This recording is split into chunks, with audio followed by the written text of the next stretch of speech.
Well, that started. All right. Let's see. This will be the only time, hopefully, I'm all like, bah, bah, bah, bah, bah. Today we're going to talk about, well, hopefully this is working, but today we're going to talk about the number one thing you can do to increase your enrollment rate. Apparently the titles didn't come over, but it's okay. Cool. So today we're going to talk about that.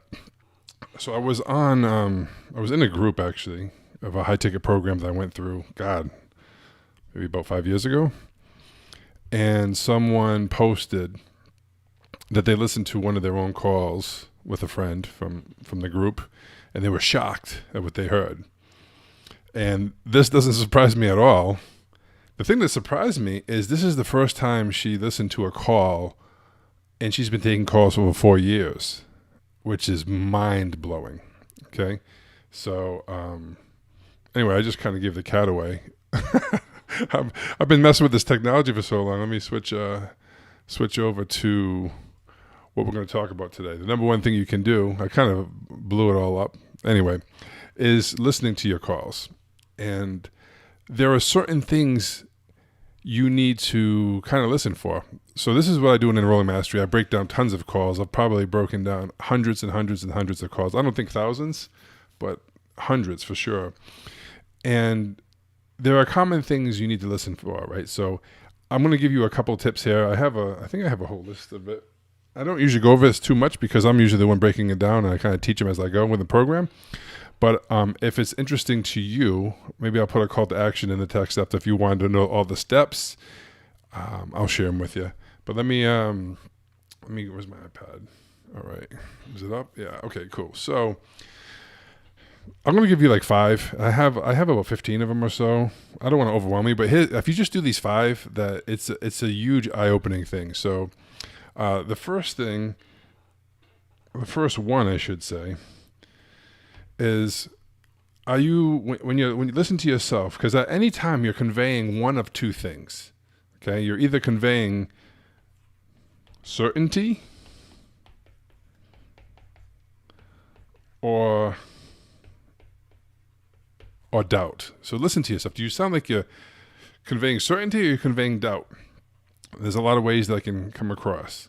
Are you sure when you're talking? Do you sound like right?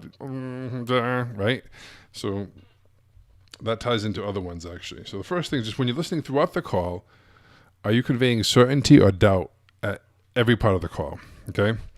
Another thing, this is really big. This is why I am not a fan of the traditional like rapport building. You start the call and try to make them your friend. I really don't like this at all. In fact, it's very disingenuous in my opinion because people don't care about you as a coach. They care about them and can you help them solve the problems? They're not trying to find someone to go to a hockey game with. They just want to know if you can help them, right? So I believe true rapport is built throughout the call, not the beginning part of the call. So I don't even waste time on that small talk and stuff personally, right?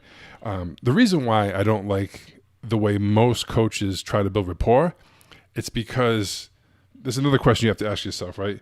Are you trying to get them to like you?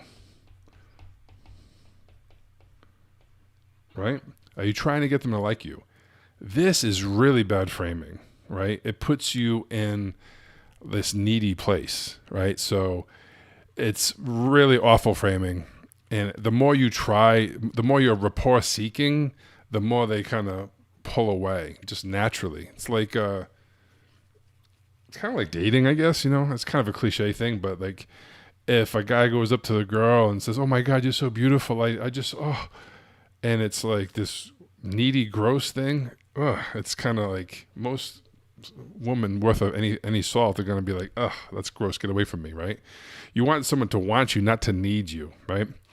And then another thing, the third one I would say is, how are you stuttering? Are you saying a lot of ums, right? So stuttering,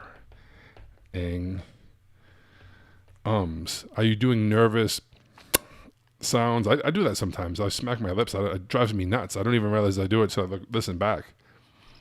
I almost did that right there on purpose. So, are you stuttering? Are you talking about things? Are you, yeah, so let me tell you, okay, my intention for the call is that blah, blah, blah, blah, blah. And I hope, and it's like, oh, Jesus, like that alone can blow a call, right?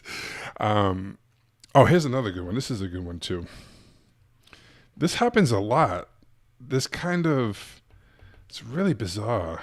This nervous laughter where like you're either like laughing at things that, like things the client says isn't funny.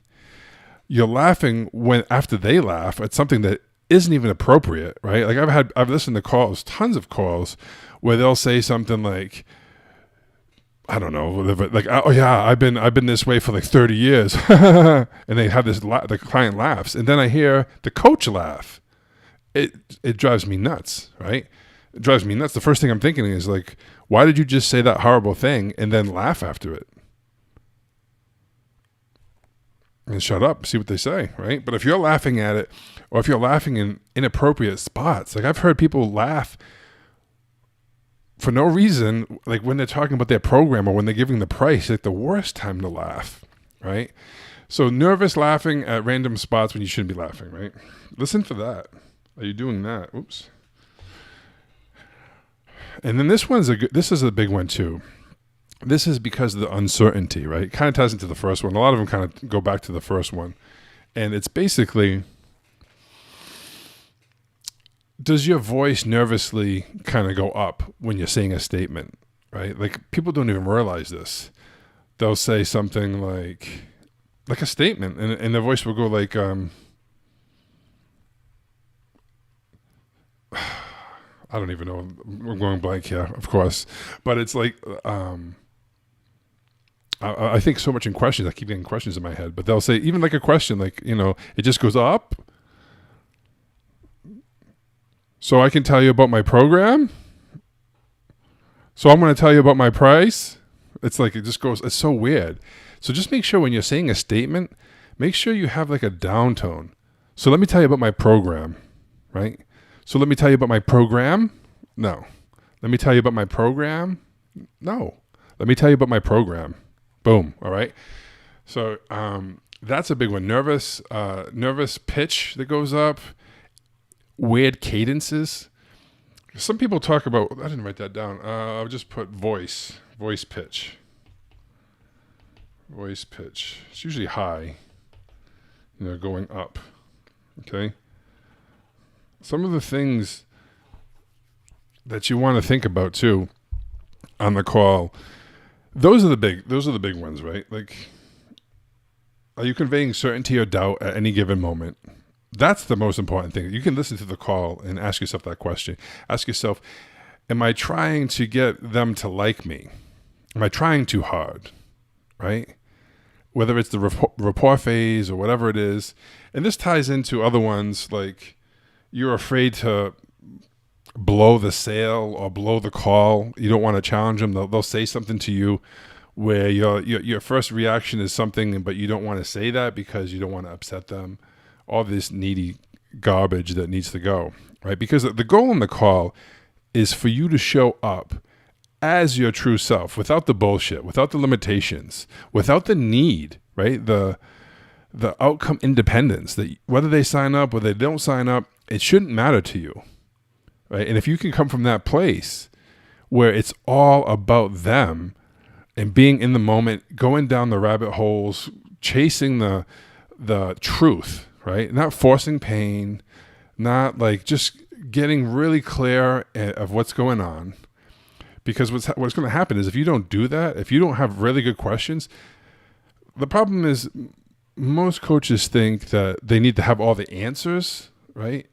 And if they have better answers, they can handle objections, they can do all these things. And that's like the wrong way to look at it. You're not going to get paid by your answers. You're going to get paid by how good your questions are. End of story. Like in my program, this is how much time we spend on handling objections. This much, right at the end. Because You'd be surprised how many people had objections for months, always the same thing, always the price, always no, gah, gah, gah. And when they learn how to do the calls the right way and they learn how to ask questions, all those objections go away. You don't have to spend tons of time on objections if you know how to really create the awareness. It's really is, and then have the client have the mindset shifts, right? They have to have the shift on the call. One of my clients came up with a great line that said, like, no breakthrough, no offer. And I was like, wow, that's fantastic. Like, if they don't have a breakthrough on the call, like, whoa, they're probably not going to enroll. They're probably not. You know what I mean? So anyway, that's it today. If you want the rest, I have a list of, I think, 15 here. If you want me to send it to you, I might put it in a pretty document if you ask nicely. Anyway, listen to your calls. Like, it blows my mind. People spend an hour a day, 2 hours a day on mindset work, and they don't even spend any time listening to their calls. It's so infuriating. Like, is mindset important? Yes, of course it is. But not nearly as important as people think. Like, if you get all your tools in a row and then mindset is very important. It's the difference between someone being average and being exceptional. But it's the foundation, it's the reps, it's the basics, right? Of knowing where to go, how to do it, how to listen, how to do this, how to dig deep, all these things. Knowing what's a smoke screen, how to handle a smoke screen, how to be able to challenge them without being super confrontational, but knowing when at times when you need to do that.